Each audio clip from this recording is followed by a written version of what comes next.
Hello guys, welcome to my channel సుష్ creative vlogs. నేను మీ సుష్మిత. ముందుగా కొత్తగా ఎవరైనా చూస్తుంటే ప్లీజ్ సబ్స్క్రైబ్ చేసుకోండి. నచ్చితే లైక్ చేయండి, షేర్ చేయండి. ఈరోజు మా ఇంట్లో బెండకాయ మసాలా కర్రీ నేను ఎలా ప్రిపేర్ చేస్తానో సింపుల్గా చూద్దాం పదండి. ముందుగా 1/4 కేజీ బెండకాయలు తీసుకొని కడిగేసి తుడిచేసి పొడిగుడ్డతో అలా ఆరబెట్టుకున్న తర్వాత స్టవ్ వెలిగించుకొని ప్యాన్లో ఆయిల్ వేసుకొని డీప్ ఫ్రై చేసుకొని పక్కన పెట్టుకోండి.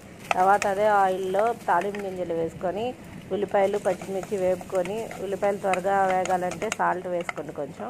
తర్వాత ఉల్లిపాయలు వేగిన తర్వాత అల్లం వెల్లుల్లి పేస్ట్ వేసి అది కూడా వేపుకొని ఆయిల్ బయటకు వచ్చిన తర్వాత టమాటోస్ వేసుకోండి. మూత పెట్టి మగ్గించండి. మగ్గిన తర్వాత కారం 1 స్పూన్ వేసుకోండి. నాకు కారం 1 స్పూన్ పట్టింది. తర్వాత అది 2 కలుపుకొని పెరుగు వేసుకోండి. పెరుగు తర్వాత మనం ముందుగా వేపుకున్న బెండకాయ ముక్కలు వేసుకొని కలుపుకొని 1/2 కప్ వాటర్ పోసుకొని మూత పెట్టి మగ్గించండి. 10 మినిట్స్ తర్వాత తీసి చూస్తే గరం మసాలా 1/2 స్పూన్ వేసుకొని గార్నిష్కి కొత్తిమీర వేసుకొని మనం 2 మినిట్స్ వెయిట్ చేస్తే వేడి వేడి బెండకాయ కర్రీ రెడీ.